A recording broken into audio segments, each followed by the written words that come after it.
என்னுடைய தாயார் புலவர் வள்ளியம்மை கண்ணதாசன் அவர்களுக்கும் அப்பாவுக்கும் அந்த காதல் மலர்ந்த கதையை ஒரு சிறு குறிப்பாக சொல்ல ஆசைப்பட்ட தீயரசர் மயிலம் கல்லூரியில் ஒரு விழாவுக்காக சென்றிருந்தார். போயிட்டு திரும்பி வந்துட்டாரு. வந்த உடனே அங்கே அப்பா பேசிய ஏதோ ஒரு கருத்து அம்மாவுக்கு உடன்பாடு இல்லை. 3ஆம் ஆண்டு புலவர் படிப்பு படித்திருக்கிறார்.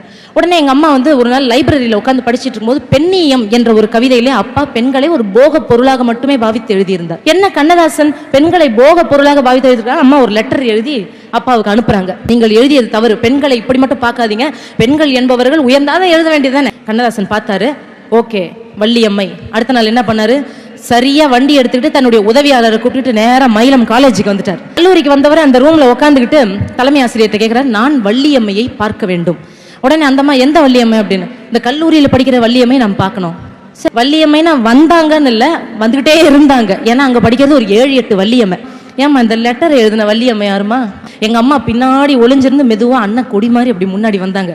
அப்படியே ஒரு இதயத்துல தொட்டால் பூ மலரும்ன மாதிரி இதயம் மலர்ந்துருச்சு அந்த நிமிஷத்துல. அடடா, கண்டேன் சீதையை என்று சொன்னது போல கண்டேன் வள்ளியை அப்படின்னு பின்னாடி அப்பா சொல்லியிருக்கிறாரு அம்மா கிட்ட இந்த கதையெல்லாம். அதாவது பேச ஆரம்பிக்கணும். கவிஞருக்கு என்ன பண்றதுன்னு தெரியல. லெட்டர் ரொம்ப நல்லா இருந்துச்சு. எங்க அம்மா இல்ல நீங்க அது கொஞ்சம் தப்பா இல்ல, தப்பா தான் நான் எழுதியிருக்கலாம், அதுக்கு போய் என்ன இப்ப, லெட்டர் நல்லா இருந்துச்சு, நான் உங்ககிட்ட கொஞ்சம் தனியா பேசணுமே அப்படின்னு அந்த கல்லூரி அதுக்கு அனுமதிக்கவில்லை.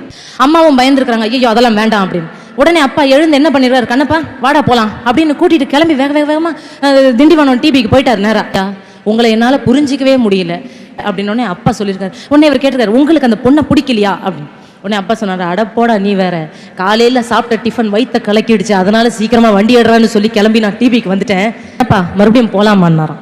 உடனே கண்ணப்பா, சாமி உருட்டு கட்டையோட காத்திருப்பாங்க, நான் வரமாட்டேன் சாமி, நீங்க போறதெல்லாம் போயிட்டு வாங்க அப்படின்னு ஒரு ஆனந்தமான ஒரு லீலையோடு தொடங்கி அந்த காதல் கதை அப்படி இப்படின்னு செட் ஆகி ஒரு பெரிய வள்ளி திருமணம் மாதிரி போய் அதையெல்லாம் திருமணம் செய்து கொண்டு வந்து திரும்ப வாழ்ந்து காட்டினார்.